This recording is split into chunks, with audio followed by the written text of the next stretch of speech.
Happy that we all of us starting today the new Morasha Torah Mitzion LILMOD e-learning.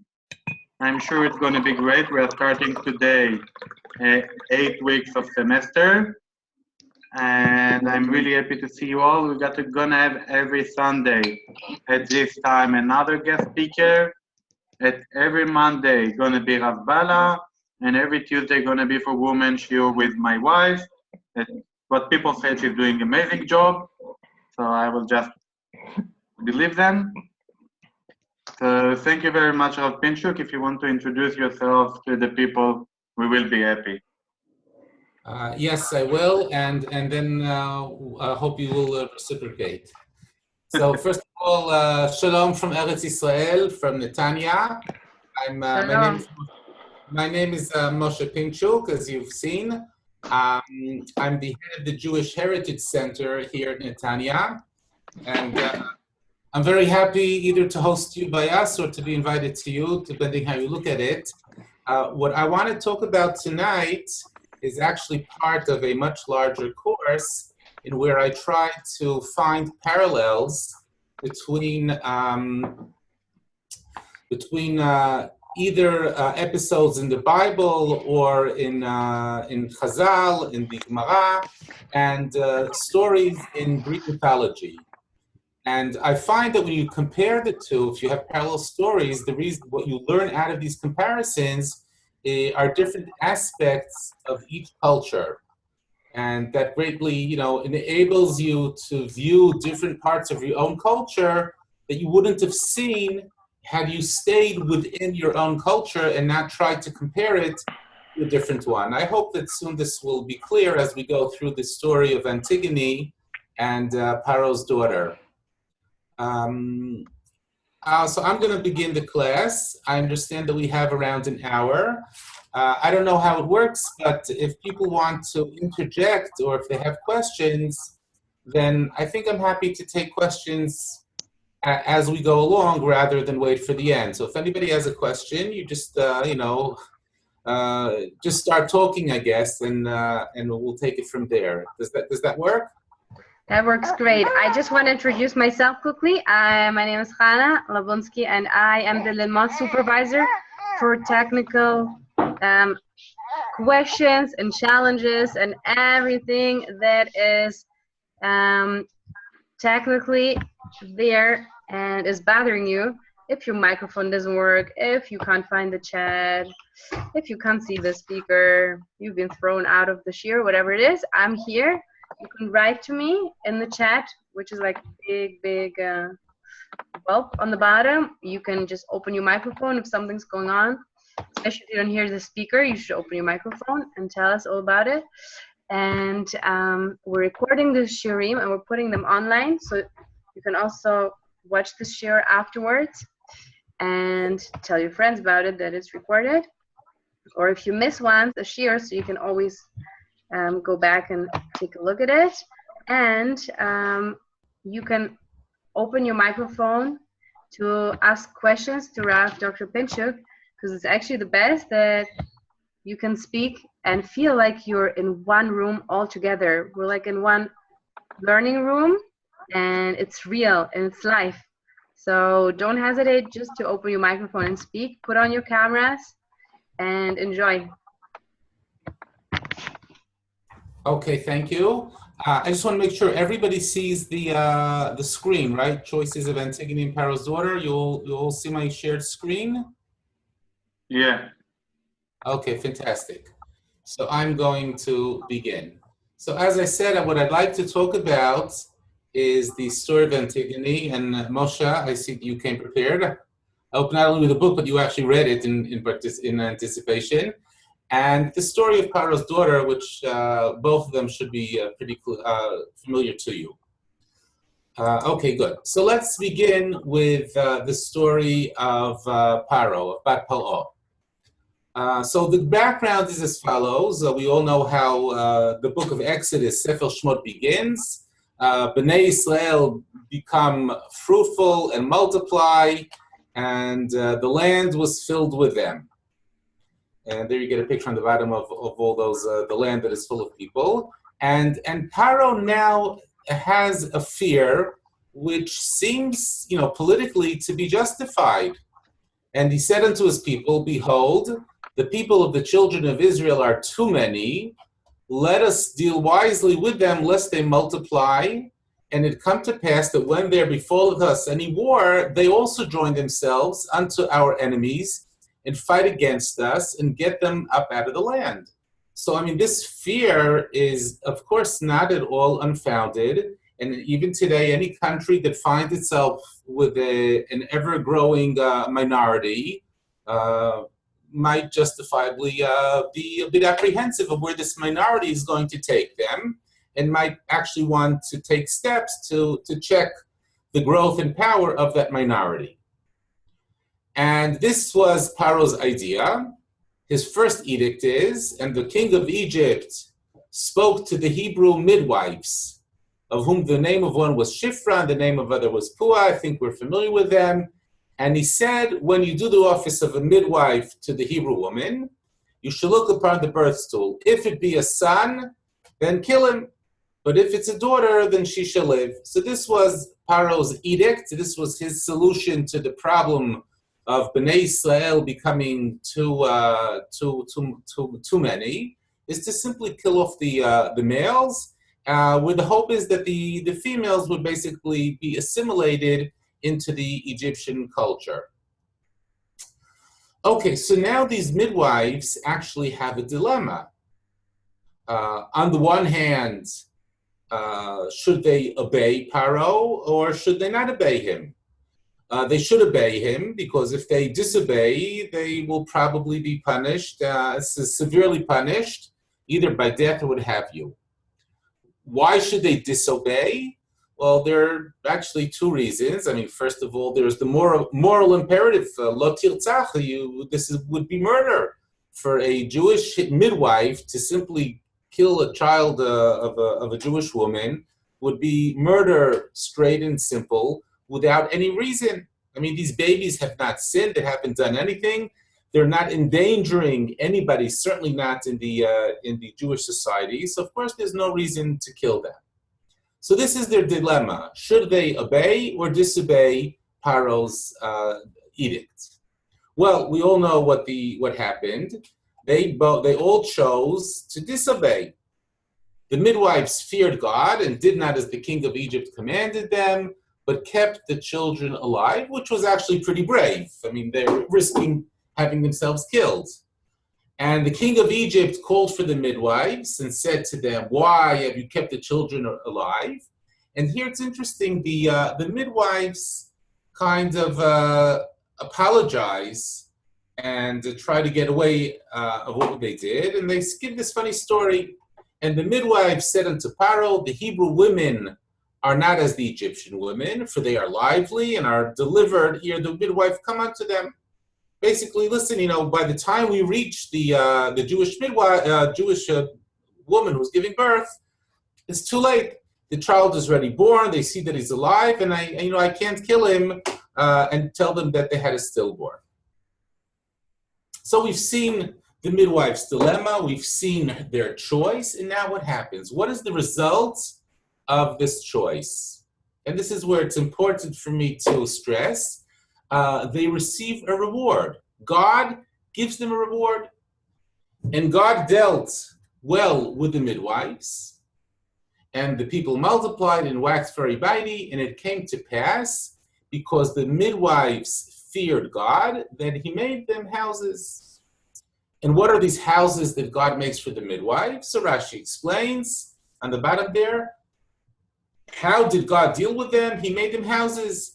Houses of priests and Levites and monarchy, right? The Kohanim, the Levim, and Melucha, all issued forth from Miriam and Yocheved. So this is the first dilemma that we have of the midwives.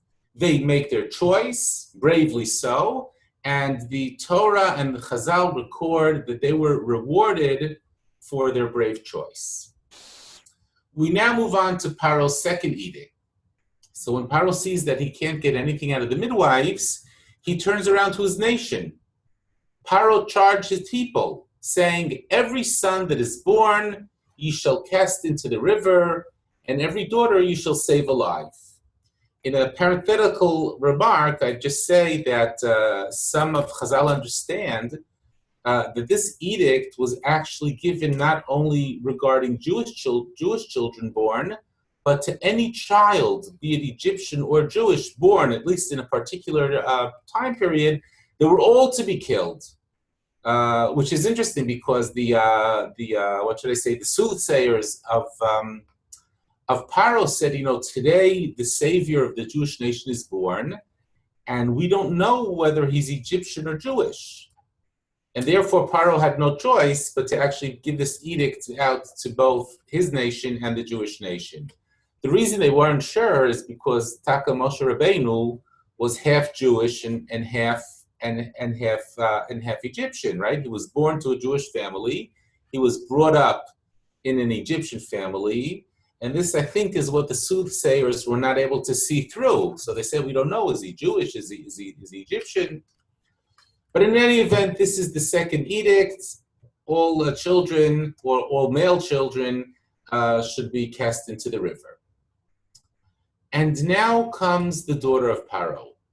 She steps into the picture. We're moving on to Exodus chapter 2. Paro's daughter comes down to bathe in the rivers. Her maidens are walking along by the riverside, and she saw the ark among flags, seems like the wrong word here, but through the things on the side of the river, and sent her handmaid to fetch it. And she opened it up and saw the child, and behold, the weeping boy.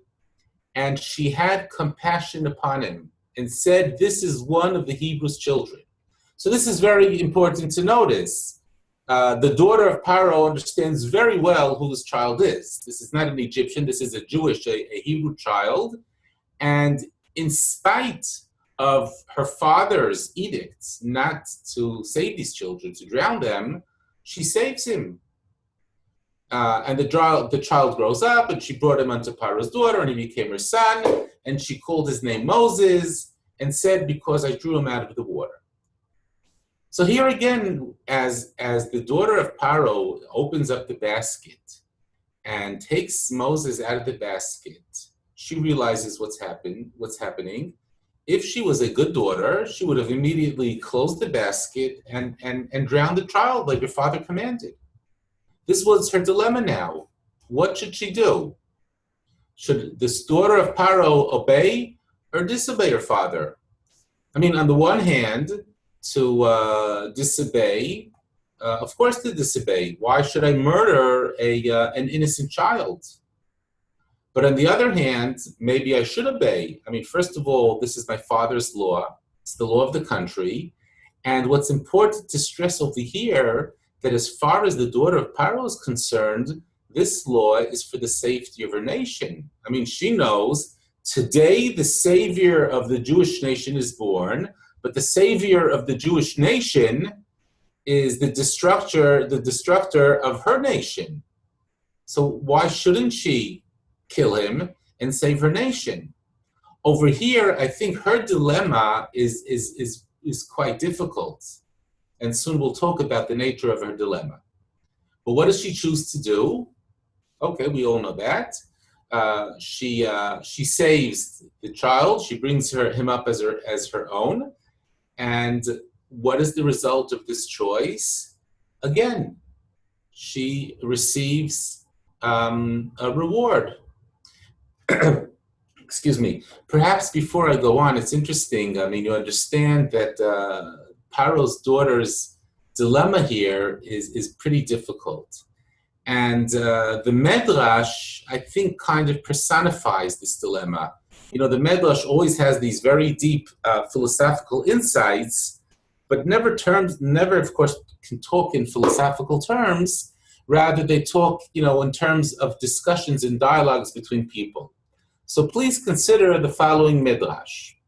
So the verse there says, the pasuk there says, and her maidens walked along the riverside. How do you say walk in Hebrew? Holchot, they're walking. Rabbi Yochanan says, the word holech really can also mean death. Do you remember when Esav was going to buy what did I say, the porridge from Yaakov? He says, Hine Anochi. Do you remember the pasuk there? Hine Anochi holech lamut. I am going to die. So when it says by us, Venarotea holechot aliyad haya'or, they are going or walking along the river, say, Rabbi Yochanan says, this reminds me of death. Apparently these maidens died. Why did they die? They told her, when the maidens saw that their mistress, Bat Paro, was saving the child, they're of course very surprised. Mistress, when the king decrees an edict, it's not uncommon for the citizens to disobey. But the king's family always obeys. Yet you are planning to transgress your father's edict?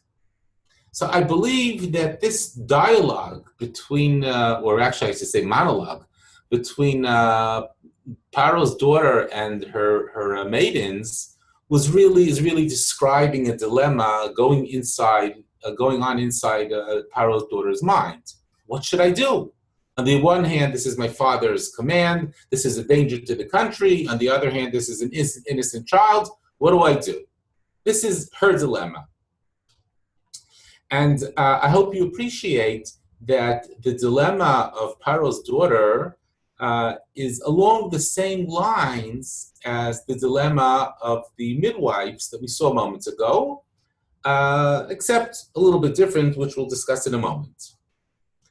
And over here, there's no dialogue, there's no discussion. Gabriel immediately arrives and smote them, and he kills them. That's the way they solve their problems, this dilemma. What is the result of this of Bat Paro's choice?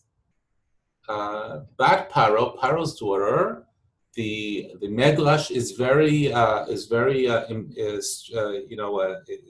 Medrash is very concerned in making it clear to us that indeed Paro's daughter was rewarded for her act. And she called him Moses. This is the verse we just read. This indicates, says the Medrash, that the righteous are rewarded. How do we see this? Although Moses had many names, the Medrash talks about Avigdor and a few other names that his mother gave him, for example. But nevertheless, the Torah chose to use only the name that Paro's daughter gave him. And God did not call him by any other name. So this is perceived as a reward to Paro's daughter. You decided to save Moses. You saved his life. You risked your own life. And as a reward, we are going to use the name that you gave to Moshe as his official name throughout Torah, which is quite a reward. I'm not going to get into this now, but a few scholars claim that the name Moses is really an Egyptian name. You know, like the name Ramses. What does Ramses mean? Ramses is really two words, Ra, which is the god of Egypt, and Moses, which is the son of. And they interpret Moses simply as the name, the son of. It's not a Hebrew word, it's an Egyptian word. You know what, let me just digress for a moment. It's very interesting. So Moses, according to this, is called the son of. The son of who? I mean, Ramses is the son of Ra, but Moses is the son of who? And this is where Paro's daughter says, I don't know, because I took him out of the water, so I don't know who his father is. So I'm just going to call him the son of, what should I say, question mark. And this comes out very cute. I mean, usually we think that Moses is the name in Hebrew, and it reminds us of the word Meshitiu. I pulled him out of the water. But according to this explanation, no, Moses is an Egyptian name. And her explanation, Kiminamai Meshitiu, is explaining why he doesn't have the father's name. He's called Moses, the son of, I don't know why, because I took him out of the water. And it's just, fortuitous that Moses and Meshitiu are similar, but there's really no connection between them. In any event, going back to us, So one of Paro's daughter's rewards is that the Torah chooses this name as the name for Moshe throughout Torah. And then there's another reward, which is brought later on. So I'm moving on to the second paragraph now. And these are the sons of Batya, Paro's daughter. This is actually a verse in Divrei Hayamim. Who is Batya, Paro's daughter? Rabbi Yoshua of Sichnin, in the name of Rabbi Levi, says, God told Batya, Paro's daughter, Moses was not your son. Yet you named him your son. You saved him. You know what? You too. You're not my daughter. You're Paro's daughter. But I will call you my daughter. If you know, the word Batya in Hebrew is really two words. Bat, which you know means daughter. Ya, Yud-Hey, means Hashem, God, God's name. So Batya really means the daughter of God. And this is what God is telling her. You saved my son and adopted him as yours, and therefore I will adopt you as my daughter. You called him Moshe, I will call you Batya. What's important for me to conclude from these two cases, both the story of the midwives and the story of Paro's daughter, is that the message we get here is that indeed God will and does reward those who do good at their own risk. The midwives risked their life, they did good, and they were rewarded. Batya risked her life and saved Moshe Rabbeinu, and therefore she too receives a reward. Okay, up until now we've been discussing briefly the story of Batya, of Paro's daughter, saving Moshe Rabbeinu. I now take you to a different world, the world of Antigone, and let's briefly go through the story there. I assume people are relatively familiar with the story, but nevertheless, let's just recap what happened there. So, actually, let's start from the beginning. So we have Oedipus and his mother/wife, Jocasta, and they have 4 children. They have 2 sons, Polynices and Eteocles, and they have 2 daughters, Antigone and Ismene. These are the 4 children of Oedipus and Jocasta. When Oedipus's, secret becomes known, so of course he's basically banished from the kingdom. He's no longer the king. And his children take over as kings. Polynices and Eteocles, and they strike up some deal where they'll have a rotation, for a certain period. One brother will be the king, and then for the other period, the other brother will be the king. But this doesn't work out. The first brother, Eteocles, takes the rule, and he doesn't let his brother back in. So his brother comes to fight against Thebes. Thebes is the name of the city. This war goes on and on and on, and they finally decide to end the war by having a single combat between Polynices and Eteocles. And the understanding is that the winner, take it all, the winner will be the king of the city, and the other person will leave and not bother them anymore. The problem is that they both get killed. They kill themselves simultaneously. And this is where the uncle, Creon, steps in. So now there are no more children, so Creon becomes the king. And he decrees as follows. He says, Eteocles is a hero. He was defending our city. So of course he deserves all the honors in his burial. But Polynices, he's a traitor. He came to war against us. And therefore I decree that he is not allowed to be buried. And so we'll see that in Greek culture, not to be buried is a very terrible thing. So the sisters now step into the picture. We have Antigone and Ismene. And Antigone says, listen, this is my brother, and I'm going to bury him no matter what.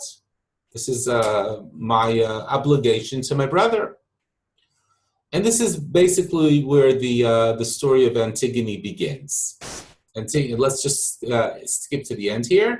Antigone wants to bury Polynices' body in defiance of Creon's edict. Ismene refuses to help her. She's too scared, not believing that it will actually be possible to bury their brother. But she's unable to stop Antigone from going to bury her brother herself. And now if you're wondering, what in the world does this have to do with our story of Bat Paro, Paro's daughter, and Moses, and saving Moses? You know what? So maybe now I'm going to ask you, does anybody see any connection or parallel? I hope I'm allowed to ask questions too. Does anybody here see any parallels between Antigone and the daughter of Paro? Anybody who has an idea is invited to unmute himself or herself. And she's also doing good despite her king's decree for the safety and dignity of the nation. So, right, so she is apparently, if we draw the parallel to Batya's story, she would have to be rewarded somehow for doing a good deed. Okay, so good. You're already jumping to the next stage. Very good. Thank you. But you're right. I mean, the parallel that I think I see here, and if anybody disagrees, then again, I'd be happy to hear. It's really these are two women, Bat Paro, Paro's daughter on the one hand, Antigone on the other hand, who are really faced with quite a similar dilemma. Bat Paro is faced with the dilemma of obeying the king's law, versus obeying, what should I say, morality or ethics of killing or not killing Moses. And Antigone too has the really more or less the same type of dilemma. Do I obey my uncle's, the king, his edict not to bury Polynices, or do I follow what is moral and ethical in my mind or in my eyes and bury my brother? So you mentioned also the next step about the reward. That's exactly where these stories will part. But let's try to delve a bit deeper into this dilemma that she has. So this is where I see the parallel between the two stories. Both of them are facing a similar dilemma.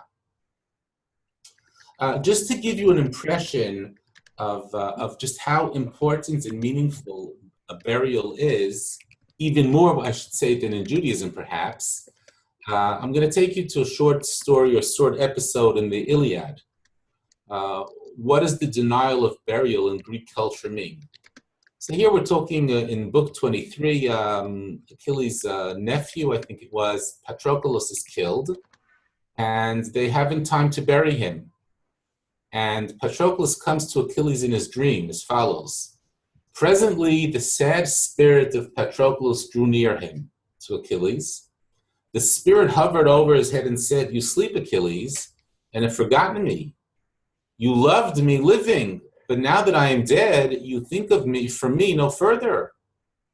Bury me, please bury me with all speed, that I may pass the gates of Hades. The ghosts, vain shadows of men that can labor no more, drive me away from them. They will not yet suffer me to join those that are beyond the river. And I wander all desolate by the wide gates of the house of Hades." So according to Greek belief, when a person dies, if he's not properly buried, if he doesn't receive the rites, he's really stuck kind of in limbo. He can't come back to the world of the living, but he can't cross over into the world of the dead. And he's like stuck forever in between two worlds.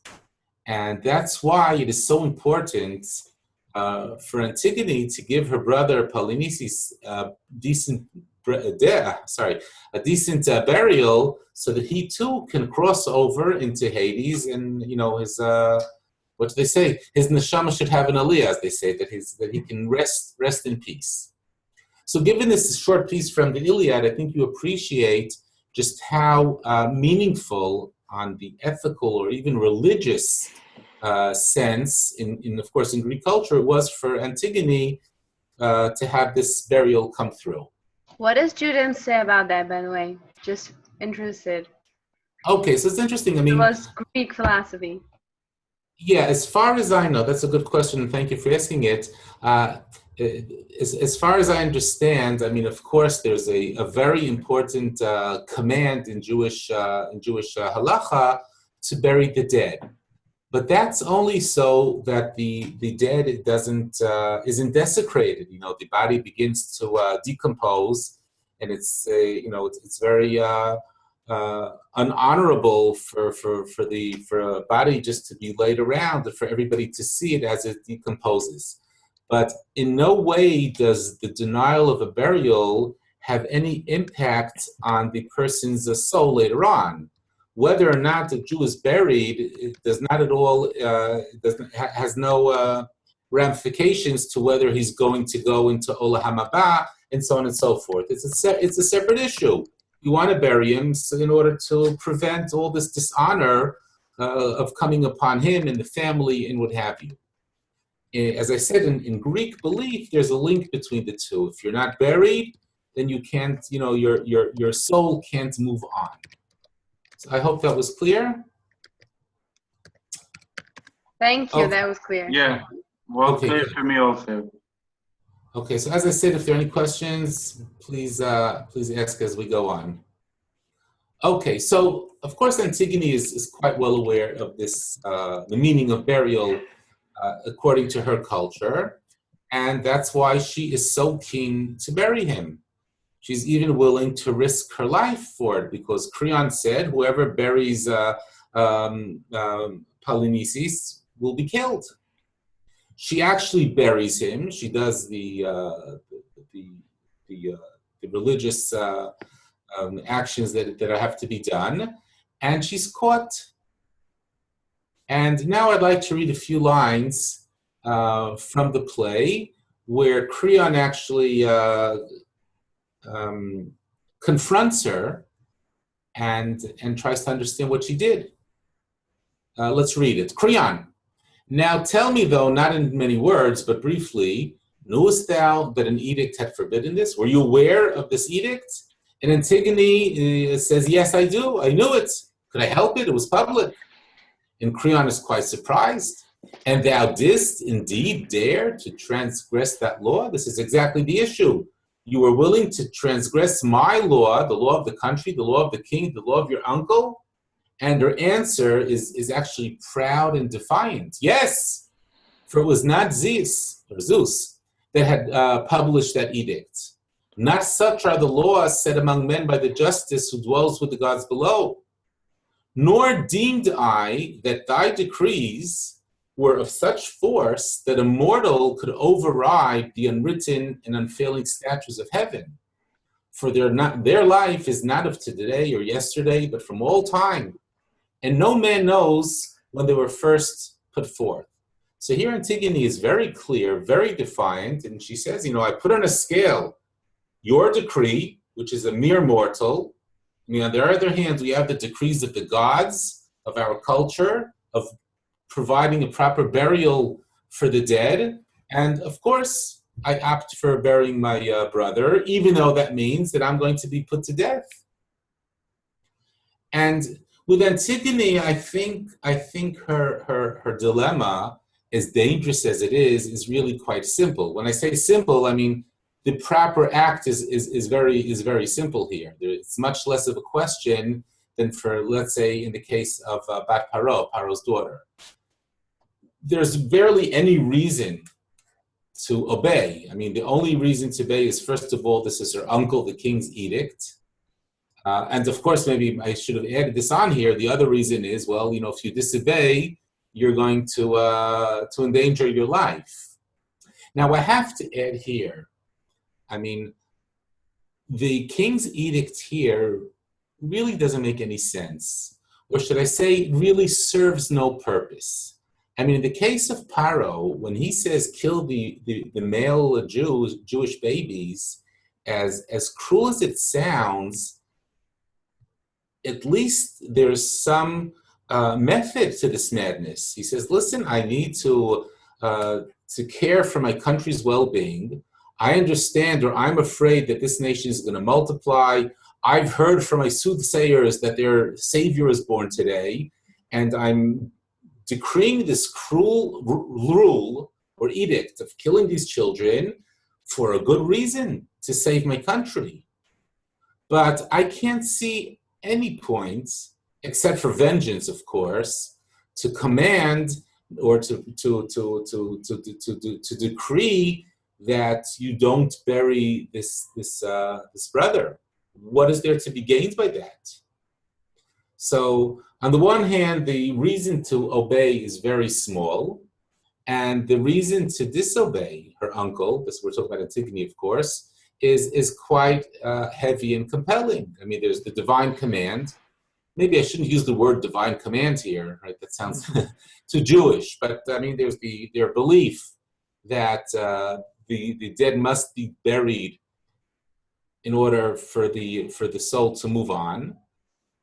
As I said before, Creon's edict is pure vengeance. There's no point to it.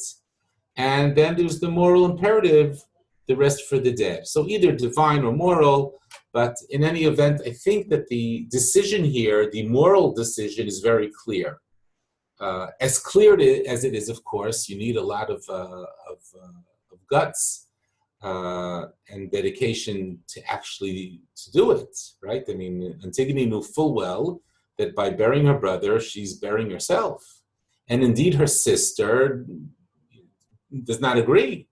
Her sister refuses to participate in the burial, as important as she realizes that it is, because it's simply not practical and it's too dangerous. So here again, let's get back to our story. So again, we have Antigone, we have Paro's daughter, one opposite the other. Both of them have a similar, and now you see also a not so similar dilemma. Both of these women choose to disobey the law of man and obey the law of God, the law of ethics, and do what they have to do. What is the result? What happens to Antigone after she buries her brother? Very simple, she dies. Creon actually has her buried alive in a cave, and she doesn't, even count to 3, and she immediately commits suicide, because 10 minutes later, when for whatever reason they decide to open up the grave, they already found the grave or the cave. They already find her hanging by a rope that she made out of her dress. And you see, this is Antigone's, I think, her last speech before she's buried alive. And she really says, I hope for nothing. And what law of heaven have I transgressed? Why, hapless one, should I look to the gods anymore? What ally should I invoke, when by piety I've earned the name of impious? Nay then, if these things are pleasing to the gods, when I have suffered my doom, I shall come to know my sin. But, now I have this funny little window here which doesn't let me read it. Do you have this thing in the middle here? But please, it's going away, good. But if the sin is with my judges, I could wish them no fuller measure of evil than they, on their parts, meet wrongfully to me. So I just draw your attention to the second line. Why, hapless one, should I look to the gods anymore? What ally should I invoke? So this is Antigone as she's going to be buried. This is her parting speech, her goodbye speech. And she says, I'm completely, have given up hope. It's not that I'm going to pray to the gods, please help me, please save me. I did a good act. I did what you commanded. You owe me. She has absolutely no hope. And over here, and this is where I said the story's part, is one very big difference between these two stories. The midwives and the daughter of Paro, they did a good act, and we immediately see that they are rewarded. God does not remain indifferent to what happened here, and he rewards them. But in the case of Antigone, her gods, first of all, remain indifferent. They don't come to her aid. But not only do her gods remain indifferent, but she herself does not see any hope or any reason to actually invoke these gods and pray to them and ask them for help. And this, I think, is something which you see going, which prevails throughout any comparison you make between Greek culture or Greek mythology. I'm not talking about Greek philosophy. Please be careful. Greek philosophy is a different issue.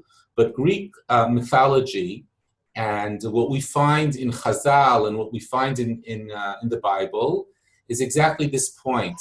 The Greek gods are completely impervious to human existence. They don't see any responsibility. They don't really care too much about humans. It's basically live and let live. And in Judaism, the God on the one hand sees himself as responsible for the well-being of his creation, and the creation, the Jews, people, man, at large, sees hope and hope and reason in actually imploring to these gods for help. Let me give you another example just to make this a bit clear.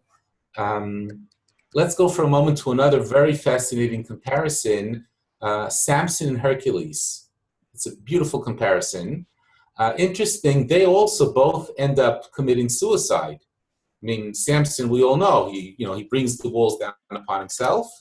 And Hercules also, for some reason, his wife sends him a dress which is poisoned, and he's terribly suffering. And his only way of getting out of his suffering is by killing himself. And it's interesting, Samson at the very end of his life, he turns around to God and he implores him, he prays to him, please help me this one last time. Help me kill myself and help me wreak vengeance on the Philistines. But in the case of Hercules, and it's interesting, Hercules actually is the biological, so to speak, son of Zeus. He doesn't turn around to Zeus and says, Father, help me, I'm suffering. And you see this again and again and again. The Greek, the average Greek person never entertains in his mind that there's any point or any hope in praying to his God. And time and again, of course, according to the biblical story, certainly according to Chazal, there's always point and there's always hope in praying to your God for help. So this is one of the big differences that I wanted to get to when comparing Antigone to the daughter of Paro. The same dilemma, the same choice, and the results are so different. Bad Paro is rewarded, and Antigone is so hopeless that she immediately suicides. I kind of, jumped the train here, but let's look at for a moment at the essence of the dilemma. I kept hinting throughout our discussion that the dilemmas, even though they're similar, are also a bit different. And here I just want to summarize this. I think in the case of Paro's daughter, her dilemma is really the most difficult because she has to decide between two rights, between two things which are right.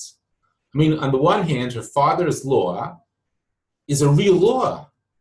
There's a reason to it. It's meant to protect her nation. On the other hand, saving a helpless, innocent child, of course, is also of ethical and moral value.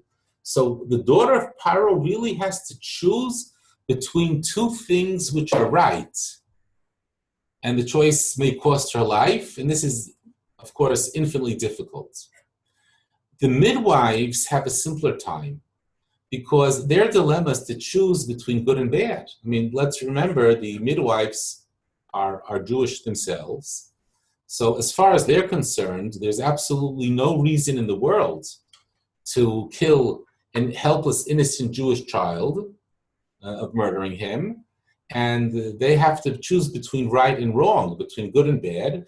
The only problem is that choosing good in this case may cost them their life. If they choose to save the child, then this might cost them their life. Antigone, her dilemma is really similar to the midwives. She has to choose between good and bad. Again, between good and bad, not between two goods. However, I think in her case, the choice might be easier to make, at least on the moral level, because her good that she can do is lesser than the midwives. I mean, the midwives can do a lot of good. They can save somebody's life. What can Antigone do? She can't save anybody's life. She can just help this soul cross over into the land of the dead. So I'm not denying that that's a good, but I'm just saying that good is much weaker and much lower than the good of the midwives. And on the other hand, her bad choice is also lesser than the midwives. At best, she can deny burial, and then the soul will be forever wandering at the gates of Hades. But the daughter of Paro and the midwives, their bad is to deny life. So we have these three different dilemmas. The very clear dilemma is of the midwives and of Antigone. That's between good and bad. And the very difficult dilemma is that of Paro's daughter, to choose between two different types of good. So if I summarize at least this part, the results of their choice. In the case of Antigone, and as I said before, this is something which you see throughout Greek mythology. The gods are silent. No reward is forthcoming, and no reward is expected. The gods do not lift a finger to save her, nor does she expect them to, and that's why she immediately commits suicide. By the way, if I can say it, I mean, suicide was like the favorite hobby in Greek mythology, right? I mean, almost any play or any story you read in Greek mythology has to end up with somebody there committing suicide. And the result, and of course the conclusion is there's no hope in prayer. Who am I going to pray to? But on the other hand, in the Jewish stories, Batya and the midwives, they're rewarded for their actions by God. And it's very important for our sources to make this clear to us that they're rewarded. And God is perceived as a parental figure dedicated to the well-being of his creation. And therefore, there is hope in prayer. I mean, I'm sure you're familiar with this saying from the Gemara, "Afilu cherev chada munachat al tzavaro shel adam," even if the sharp sword is already on your neck, about to kill you, al yityesh min ha'puanu. There's still hope. You should still pray. You should still be optimistic that God, of course, can save you in a moment. And I would say this is the exact opposite of the Greek culture. There's never any hope. There's never any point in trying to turn to the gods. I wanted to end off. I wanted to end off with a question. I don't know if we'll be able to answer it here, but let me ask you the following question. This is already a question for you to actually think about. So we see that Antigone and the midwives both have a similar dilemma. Both are actually confronted. Antigone is confronted by her uncle, and the midwives are confronted by Paro. In a parenthetical statement, it's interesting. The daughter of Paro apparently is never caught. We don't know of any confrontation between her and her father. Paro never turns around to his daughter and says, "Where did this kid come from?" And this is going to be in a parenthetical remark. Think about that. I mean, how does a daughter bring a child into the house, bring him up, and her father doesn't ask any questions? How did Moshe Rabbeinu grow up in the house of Paro? Didn't Paro ever ask questions? Interesting, if you read in the Quran where they present the story, so over there it's not Paro's daughter who finds Moses, but it's actually Paro's wife. And she actually discusses this with Paro, and they say, we fully realize that this is a Jewish child, but if we bring him up, we'll bring him up as an Egyptian, and we have nothing to fear. So they kind of solve this problem. But how do we explain the Jewish story? How was Moshe Rabbeinu brought into Paro's house? No questions asked. But that's not what I want to talk about now. I want to talk about something else. So Antigone, when she's confronted, her reaction is of proud defiance, right? This is the sentence I read before. Nor deemed I that thy decrees were of such force that a mortal could override the unwritten and unfailing statutes of heaven. Very proud and very defiant. But the midwives, I mean, they could have given a similar answer. They could have been proud and defiant as well. They could have said, we're Jewish women, we are not going to kill our children just because of the command of a mortal person. But no, they're apologetic and they're evasive, right? What do they have to give this apology? The Hebrew women are not as the Egyptian women, for they are lively and are delivered ere the midwife come unto them. You know, Paro, we really love to kill these kids. We'd really love to obey your commands, but you know, these Jewish women are just too fast for us. And I'm curious to try to understand why. Why did the midwives not react the same way as Antigone does? Do you have any thoughts about that? Why would the midwives react differently? I think it's still a lot of connected like to all the Jewish values. It's not, I don't know if I can mention something specific. So what do you mean? Like it's, I don't know even how to say it. Like it's total another state of mind. Like all the way of thinking. Like I don't know how to point even that like the difference. So you know what? Just to make things more difficult, I'll just show you a story. I mean, do we have a few more minutes? We have more 5 minutes. Yeah. Okay, 5 minutes. You know what? So I'll just make the question more difficult without answering it. I'm skipping to another episode, and this already is not in the Chumash, but this is later on in Tanakh. This is actually in Ezra and Nehemiah, Daniel actually. There we have a story of Hananiah, Mishael, and Azariah. They refused to bow down to the king of Nebuchadnezzar. I'm not going to read the whole piece now. They refused to bow down to him, and rather they prayed to God of Israel. And they're confronted. Some of their friends, give them into Nebuchadnezzar. And let's just read the end. Certain Chaldeans came near, and this is Mamish in the middle, and brought accusation against the Jews. They spoke and said to Nebuchadnezzar the king, though a king has made a decree that every man shall hear the sound, shall fall down and worship the golden image. There are certain Jews whom thou hast appointed over the affairs of the province of Babylon, Shadrach, Meshach, and Abednego, and they have not regarded. They serve not thy gods, nor worship the golden image which thou hast set up. And then Nebuchadnezzar in his rage and fury commanded to bring them to him. And he asks them, is it true, O Shadrach, Meshach, that you serve not my gods, nor worship the golden image which I have set up? And they could have said, we didn't hear the bell, we don't know. But no, listen, they answered just like Antigone does. They answered and said to the king, O Nebuchadnezzar, we have no need to answer thee in this matter. If our God whom we serve is able to deliver us, he will deliver us from the burning fiery furnace, and out of thy hand, O king. But if not, be it known unto thee, O king, that we will not serve thy gods, nor worship the golden image which thou hast set up. This is Antigone stuff. So now the question is triple. We have the midwives who are evasive and apologetic. We have Antigone who is defiant and proud. And we have these three, Hananiah, Mishael, and Azariah, who are also defiant and proud. And I'm wondering if there's a way to explain the different reactions in these different cases. So the truth is, I think that there is, but I'm going to leave you to try to think about it yourself for a while.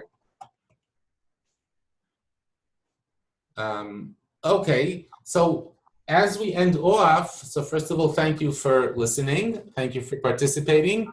Are there any questions before we sign off?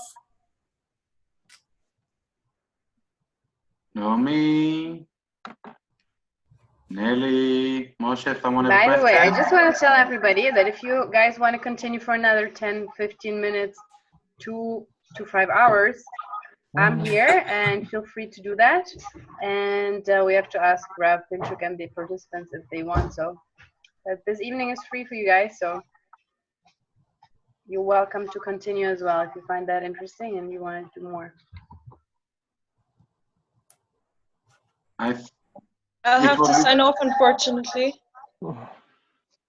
I just think Because that I it have was, to keep studying. But thank you very much for the very interesting shir. It was really something else than you usually hear. So thanks for that, and I hope we'll hear more of you. yeah, thank you very much. We hope we'll Thank see you more very of you. much. Okay, so have a good night. Thank you very much for all the, Rav Pinchuk, if you want tomorrow to join us, we're gonna have a shiur in German with Rav Balas. So if you want, you can join us. If I'm able to learn German by tomorrow morning, then with pleasure. If I will be able to learn German on the next 5 years, it will be good. Okay. Thank you, everyone. Much. Laila Tov. Thank you Thank very you much. very much, Laila Rav Pinchuk. Tov. Thank you to all the participants. We hope to see more of you guys and tomorrow and all the next dates. And have a good evening. Bye Bye. bye. Bye. All the best. Be well. פקה פקה, דף ודניה, להתראות. צ'או צ'או.